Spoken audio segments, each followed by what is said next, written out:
ሃይ ጋይሶች እንግዲህ ዛሬ የምወደውን የሆነን ሰው ላሳያችሁ ነው። እስቲ ቀብረር በሉት። ይሁት እንዴት አባቱ እንደሚያምር ይሁት።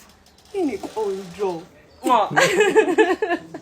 ሰከን ረጋ ማለት ያቃታት ውሽሚት ታሪኳንና ታምሯን እንደቀጠለች ትገኛለች። በአሁኑ ሰዓት የኔን ቆንጆ የኔን ሸበላ ኑ ላሳያችሁ እንዴት እንደሚያምር ስትል ትገኛለች። በሚያሳዝን ሁኔታ ግን ሸበላ ያልሽው ሰው ያንቺ ሸበላ እንዳልሆነ እኔ ሳምሪ አስረግጬ እነግርሻለሁ። ዘልዛሊት የኔ ዘልዛሊት የኔ ዘልዛላ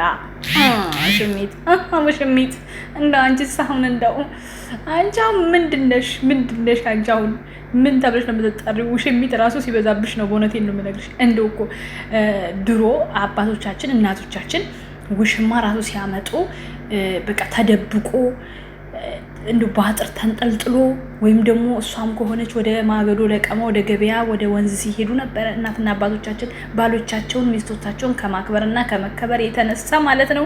የዘንድሮ ልጆች ደግሞ ይሄው እንደምታዩት እንግዲህ ውሽምነት በአደባባይ በይፋ እያሳዩን ይገኛሉ።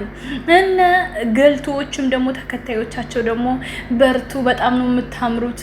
እንደገናም ደግሞ ሩት አልፈልግም ብለዋለች። አልፈልግም ማለትና 80 ትዳር መፋታት ይለያያሉ።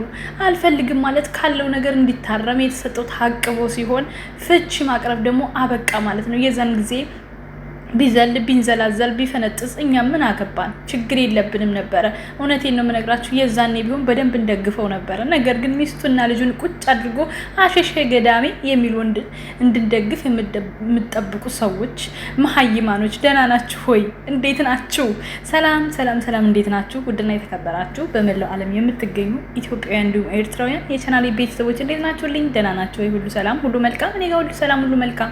እናንተ ጋር ሁሉ ሰላም፣ ሁሉ መልካም እንደሚሆን ተስፋ ያደረኩኝ። የቪዲዮ ጀምሩት እንደተለመደው ላይክ እና ሼር ሰብስክራይብ በማድረግ ሰብስክራይብ ስታደርጉ የደወል ምልክቷን በመጫን ቤተሰብ ትሆኑ ዘንድ በአክብሮት እየጋበዝኩ የተለመደ ሀሳብ አስተያየታችሁን በኮሜንት እንድትሰጡኝ እያልኩኝ እኔ እኮ ስቀደድ አይጣለው ነው ለእናንተ ቶሎ ወሬ ለማድረስ የውሽሚትና የውሽማውን ጉድ ለመናገር ብዬ ሰላምታ ለክ አላቀረብኩም ነበር።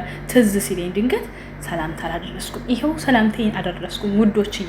እነሱም ይሄዱበት ይላላጡ፣ እኛም ደግሞ እንሄድባቸዋለን። ምንም አይደለም። ለነገሩ ለእናንተ እኮ ስድብ ፓናዶል ሆኖላችኋል። ፓናዶል ማለት ነው ፓራሲታሞል። ራስ ሲታመን በየደቂቃው የሚወሰድ ነገር ታውቃላችሁ። እንደዛ ሆኖባችሁ ነው በእውነቱ ማለት ነው። ሲቀጥል ደግሞ አንዳንድ ሰዎች ሩታ ትዳሩን አልፈልግም ብላለች፣ ስለዚህ እንደፈለገው ይሁን። እናንተ ማለት እኮ በአደባባይ ዝሙትን የምታበረታቱ ጀግኖች ናቸው። እሱ እኮ ትዳሩን ፍቺውን አልፈልግም ከማለቷ በፊት ነው ሩታ ይሄንን መንዘላዘል የጀመረው። አብርሃም ታደሰን አታውቁትም እንዴ?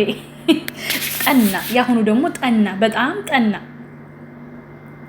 መዝናኛ ሌላ ቦታ ድረስ እስከሚኬድ ድረስ እናጅሪት ሂድበት። ጎበዝነ ታምራላችሁ። መቼም ሊያምሩኝ አይችሉም። እኔ ጨዋታው ውበት አይደለም ስብዕና፣ ማንነት እዚህ ጋር እንዶ ሃይማኖትማ ተውታ ረስቷል። ሲጀምር ምን ሃይማኖት አለ?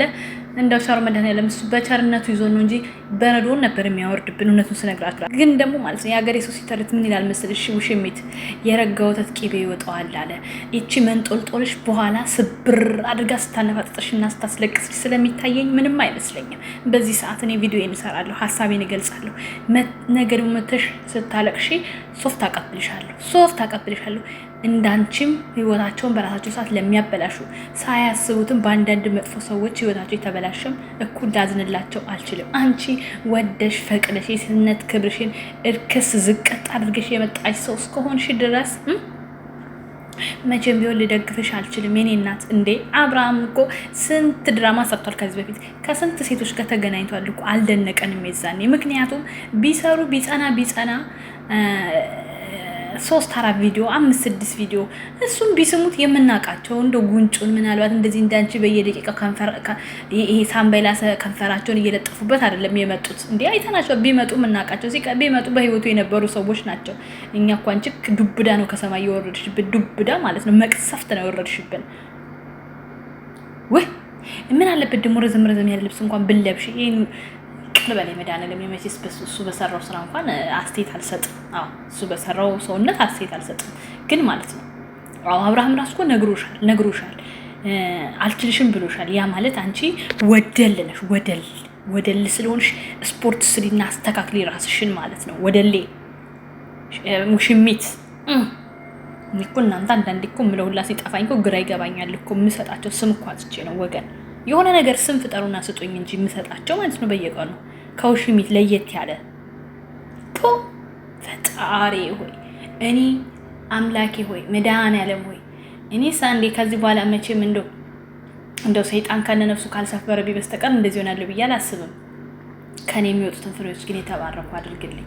እንደ ድንግል ማርያም ልጅ ተንከራተቼ ከስደት ሲሄድ የተንዘላዘለን ሰውን አንገቱን የደፋውን ምራቁን የዋጠውን ህይወት ያንገላታችሁን ለመኖር ለመለወጥ የሚያስበውን ሰው ስጠኝ። አሜን አሜን። ቅመሞችዬ ሁላችሁም ይሄን ህይወት ያድላችሁ። ለፍተን ደክመን አገራችን ላይ የሰው አጨብጫቢ ሆነን እንዳንቀር አገራችን ላይ የተባረከውን ወንድ መቼም ሁሉም ወንድ አሁን እንደዚህም ተንዘላዝሎ ገንዘብ የሚያመጣለ ደግሞ ግማሹ እዚህ አረብ ሀገር ሆነን የሚልሰናለ እንደው ከነሱ ሰውረን እንደው እንደ አሞራና ስጋ አድርገን ብናርግልን እነዚህ ሰው የሴት ብር የሚበሉትንም ለፍቶ አዳሪውን የቀን ሰራተኛውን ማደግ መለወጥ የሚፈልገውን በእድሜው ለልጆቹ ለቤተሰቡ የሚኖረውን ያድላችሁ። አሜን በሉ የኔ ውዶች ማለት ነው። ተመስገን አምላኬ ሆይ መጨረሻችንን አሳምረው። ሩታንና መሰል እህቶቻችንን በወንድ የሚሰበሩትን ሁሉ አንተ ጠግንልን፣ ከፍ አድርገህ አሳየን። ከነ ልጆቻቸውን ባርክልን። ጋለሞቶችን ደግሞ ሰብስብልን። መድኃኔዓለም አንፈልጋቸውም፣ ሰብስብልን። ሁለቴን ነው በቃ መርቄ ጨርሻለሁ። ወዳችኋለሁ። ላይክ፣ ሼር፣ ሰብስክራይብ አድርጉ። ማታ እንገናኛለን። ባይ ባይ።